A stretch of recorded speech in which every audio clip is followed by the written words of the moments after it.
S ವೀಕ್ಷಕರೇ, ನಿಮ್ಮೆಲ್ಲಾ ಕಷ್ಟಗಳಿಗೆ ಪರಿಹಾರ ಬೇಕು ಅಂತ ಅಂದ್ರೆ ನಿಮ್ಮ ಸ್ಕ್ರೀನ್ ಮೇಲೆ ಡಿಸ್ಪ್ಲೇ ಆಗ್ತಾ ಇರುವಂತಹ 8197676666 ಈ ನಂಬರ್ಗೆ ಕರೆ ಮಾಡಿ ನೇರವಾಗಿ ನಿಮ್ಮ ಸಮಸ್ಯೆಗಳಿಗೆ ಪರಿಹಾರ ಪಡ್ಕೋಬಹುದು.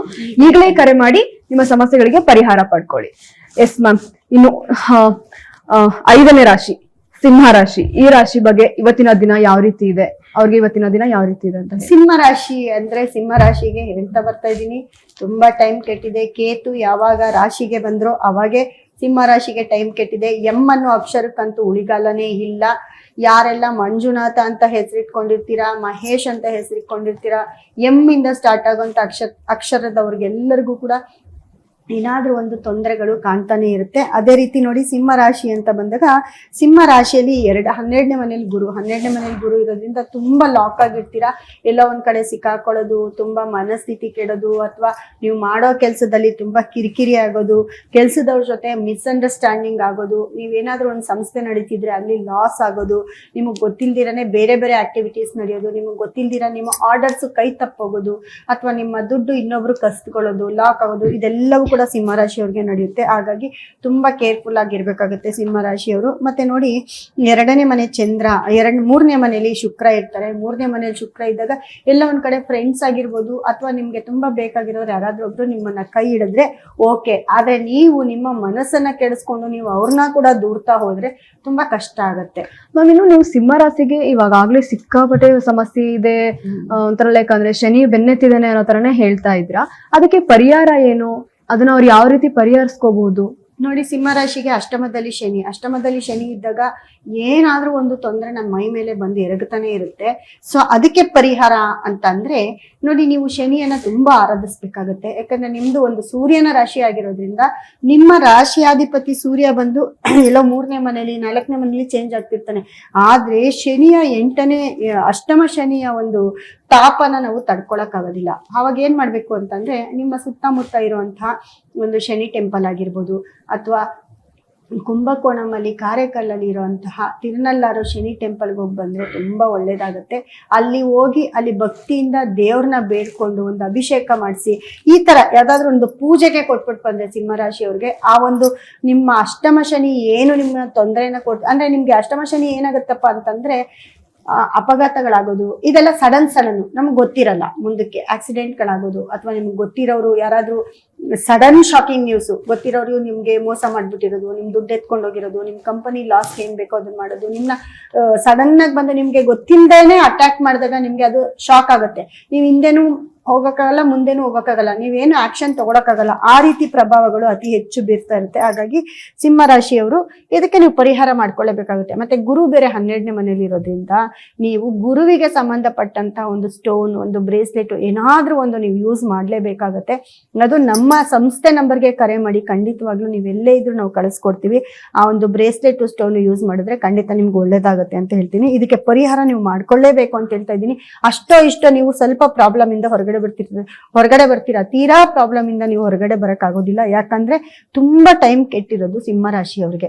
ಸೊ ಇದಕ್ಕೆ ನೀವು ಪರಿಹಾರ ಮಾಡ್ಕೊಳ್ಬೇಕಾಗತ್ತೆ. ಮತ್ತೆ ನೋಡಿ, ಮದ್ವೆ ಅಂತ ಹೇಳಿದೆ, ಮದ್ವೆಗಳು ನಿಂತೋಗೋದು, ಮದ್ವೆ ಕಾರ್ಯಗಳು ಎಲ್ಲ ಒಂದ್ ಕಡೆ ವಿಳಂಬ ಆಗೋದು, ಇದೆಲ್ಲವೂ ಕೂಡ ಆಗ್ತಿರುತ್ತೆ. ಮತ್ತೆ ಅವಮರ್ಯಾದೆ ಆಗೋದು, ತುಂಬಾ ಅವಮರ್ಯಾದೆಗೆ ಒಳಪಡ್ಬೇಕಾಗತ್ತೆ ಸಿಂಹ ರಾಶಿಯವರು. ಇದನ್ನ ಕೇರ್ಫುಲ್ ಆಗಿ ನೀವು ಹ್ಯಾಂಡಲ್ ಮಾಡ್ಬೇಕಾಗುತ್ತೆ. 12 ರಾಶಿಗಳಲ್ಲಿ ತುಂಬಾ ಕೆಟ್ಟಿರೋ ರಾಶಿ ಅಂತಂದ್ರೆ ಸಿಂಹ ರಾಶಿನೇ ಆಗಿರುತ್ತೆ. ಹಿಂದೆ ಮುಂದೆ ಎಲ್ಲೂ ಓಡಾಡಕ್ಕೆ ಜಾಗ ಇರೋದಿಲ್ಲ. ಎಲ್ಲಾ ಕಡೆಯಿಂದ ಗ್ರಹಗಳು ಲಾಕ್ ಮಾಡಿರ್ತವೆ ಸಿಂಹ ರಾಶಿಯವ್ರನ್ನ. ಹಾಗಾಗಿ ಖಂಡಿತ ಅವರು ಪರಿಹಾರ ಮಾಡ್ಕೊಳ್ಬೇಕು, ಸ್ಟ್ರಾಂಗ್ ಆಗಿ ಪರಿಹಾರ ಮಾಡ್ಕೊಳ್ಬೇಕು.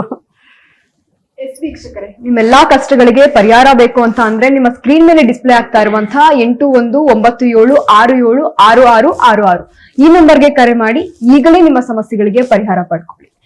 ಎಸ್ ಮ್ಯಾಮ್, ಇನ್ನು 6ನೇ ರಾಶಿ ಕನ್ಯಾ ರಾಶಿ. ಈ ರಾಶಿಗೆ ಇವತ್ತಿನ ದಿನ ಯಾವ ರೀತಿ ಇದೆ? ಕನ್ಯಾ ರಾಶಿಗೆ ಇರೋದ್ರಲ್ಲಿ ತುಂಬಾ ಟೈಮ್ ಚೆನ್ನಾಗಿದೆ ಅಂತ ಹೇಳಿದೆ. ಇವತ್ತು ಕೂಡ ಕನ್ಯಾ ರಾಶಿನೇ ಆಗಿರುತ್ತೆ, ಚಿತ್ತ ನಕ್ಷತ್ರ ಕನ್ಯಾ ರಾಶಿನೇ ಆಗಿರುತ್ತೆ. ಕನ್ಯಾ ರಾಶಿಯವ್ರಿಗೆ ಸೂಪರ್ ಟೈಮ್. ಯಾಕಂದ್ರೆ ರಾಶಿಯಾಧಿಪತಿ ಬುಧ ಬಂದು 3ನೇ ಮನೆಗೆ ಬಂದಿದ್ದಾನೆ. ಮತ್ತೆ ಸೂರ್ಯ ಮತ್ತೆ ಕುಜನ್ ಜೊತೆ ಇರ್ತಾರೆ. ಸೊ ಯಾರೆಲ್ಲ ಕನ್ಯಾ ರಾಶಿಯವರು, ಅವ್ರು ಎಂತ ಕೆಲಸ ಮಾಡಿ, ಒಂದ್ ಸಣ್ಣ ಅಂಗಡಿ ಇಟ್ಕೊಳ್ಳಿ, ಅಥವಾ ನೀವೊಂದು ಬಳೆ ಅಂಗಡಿ ಇಟ್ಟಿರಿ, ಹೂವಿನ ಅಂಗಡಿ ಇಟ್ಟಿರಿ, ಏನೇ ಒಂದು ಕೆಲಸ ಕಾರ್ಯ ಮಾಡ್ತಿದ್ರು ಅಥವಾ ಗೌರ್ಮೆಂಟ್ ಸರ್ಕಾರಿ ಕೆಲಸದಲ್ಲಿದ್ರು ಕೂಡ ತುಂಬಾ ಒಳ್ಳೇದಾಗತ್ತೆ. ನಿಮ್ಮ ಒಂದು ಕೆಲಸ ಕಾರ್ಯ ಜಯ ಅಂತಾನೆ ಹೇಳ್ಬೋದು ಕನ್ಯಾ ರಾಶಿಯವ್ರಿಗೆ. ಮತ್ತೆ ಹೆಲ್ತ್ ಸ್ವಲ್ಪ ನೋಡ್ಕೊಳ್ಬೇಕಾಗುತ್ತೆ, ಯಾಕಂದ್ರೆ 12ನೇ ಮನೆಯಲ್ಲಿ ನಿಮ್ಗೆ ಕೇತು ಇರೋದ್ರಿಂದ ಹೆಲ್ತ್ ಅನ್ನ ಸ್ವಲ್ಪ ನೋಡ್ಕೊಳ್ಬೇಕಾಗತ್ತೆ. ಅದ್ ಬಿಟ್ರೆ ಕನ್ಯಾ ರಾಶಿಯವ್ರಿಗೆ ಓಕೆ. ಮತ್ತೆ ಸಪ್ತಮದಲ್ಲಿ ಶನಿಯ ಒಂದು ನೇರ ದೃಷ್ಟಿ ಎಲ್ಲ ಒಂದ್ ಕಡೆ ಸ್ವಲ್ಪ ಇಕ್ಕಟ್ಟಿಗೆ ಸಿಕ್ಕಾಕಿಸ್ಬೋದು. ಅದ್ ಬಿಟ್ರೆ ಕನ್ಯಾ ರಾಶಿಯವ್ರಿಗೆ ತುಂಬಾ ಟೈಮ್ ಚೆನ್ನಾಗಿದೆ. ಮುಂದಿನ ರಾಶಿ ಬಂದು ತುಲಾ ರಾಶಿ. ತುಲಾ ರಾಶಿಯಲ್ಲಿ ರಾಶಿಯಾಧಿಪತಿ ಶುಕ್ರ ರಾಶಿಯಲ್ಲೇ ಇರೋದ್ರಿಂದ ತುಲಾ ರಾಶಿಯವ್ರಿಗೂ ಟೈಮ್ ಚೆನ್ನಾಗಿದೆ ಅಂತ ಹೇಳ್ಬೋದು. ಜೊತೆಗೆ ನೋಡಿ 2ನೇ ಮನೆ ತುಲಾ ರಾಶಿಯವ್ರಿಗೆ ಧನಸ್ಥಾನದಲ್ಲಿ ಕುಜ ಮತ್ತೆ ಸೂರ್ಯ ಬುಧ ಇರ್ತಾರೆ. ಧನಸ್ಥಾನದಲ್ಲಿ ಕುಜ ಮತ್ತೆ ಸೂರ್ಯ ಬುಧ ಇರೋದು ಎಲ್ಲ ಒಂದ್ ಕಡೆ ನಿಮ್ಗೆ ತುಂಬಾ ಪಾಸಿಟಿವ್ ಅಂತ ಹೇಳ್ಬೋದು. ನಿಮ್ಮ ಕೆಲಸ ಕಾರ್ಯಗಳೆಲ್ಲ ತುಂಬಾ ಚೆನ್ನಾಗಿ ನಡೀತಾ ಹೋಗ್ತವೆ ತುಲಾರಾಶಿಯವ್ರಿಗೆ, ಯಾಕಂದ್ರೆ ಏಳು ಬೀಳು ಇದ್ದೇ ಇರುತ್ತೆ. ಜೊತೆಗೆ ನೋಡಿ ನಿಮ್ಗೆ 6ನೇ ಮನೇಲಿ ಶನಿ ಇದ್ದಾಗ ನೀವೇನೇ ಕೆಲಸ ಮಾಡಕ್ ಹೋದ್ರು ಎಲ್ಲ ಒಂದ್ ಕಡೆ ಅಲ್ಲಿ ನಿಮ್ಗೆ ಶತ್ರುಗಳ ಭಯ ಜಾಸ್ತಿ ಇರುತ್ತೆ.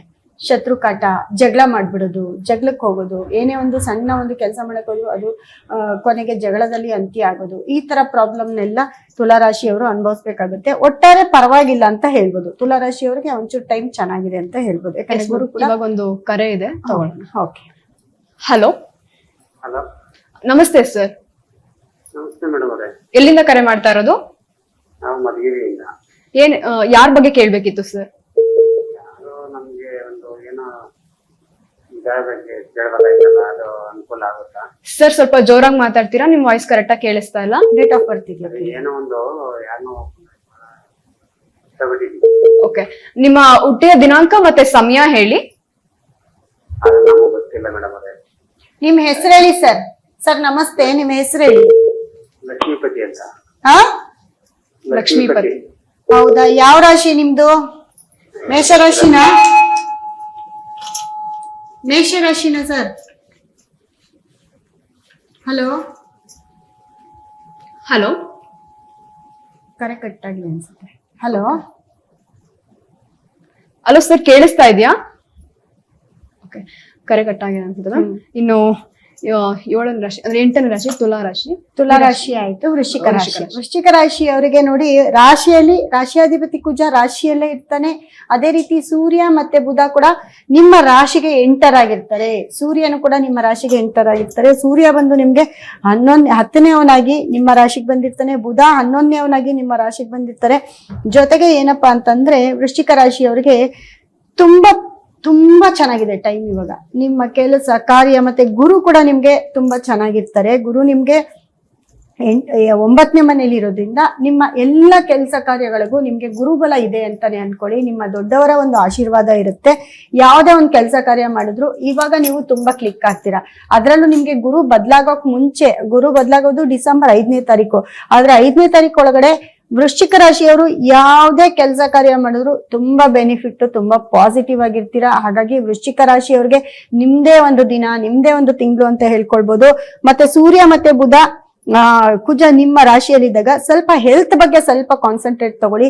ಅದು ಬಿಟ್ರೆ ಸೂಪರ್ ಅಂತ ಹೇಳ್ಬೋದು. ನಿಮ್ಮ ರಾಶಿಯಾಧಿಪತಿ ಕುಜ ಕೂಡ ಅಲ್ಲೇ ಇದ್ದಾಗ ನಿಮ್ಗೆ ತುಂಬಾ ರಿಸಲ್ಟ್ ಅನ್ನ ಕೊಡ್ತಾನೆ. ನೀವೇನೇ ಮಾಡಿದ್ರು, ಏನೇ ಒಂದು ಕಲ್ಲು ಹಾಕಿದ್ರು ನಿಮ್ಗೆ ತುಂಬಾ ಯೋಗ ತಂದ್ಕೊಡೋ ಅಂತ ಒಂದು ರಾಜಯೋಗದ ಒಂದು ತಿಂಗಳು, ಒಂದು ದಿನಗಳು ಅಂತ ಅಂದ್ರೆ ಅದು ವೃಶ್ಚಿಕ ರಾಶಿಯವರಿಗೆ ಮಾತ್ರನೇ.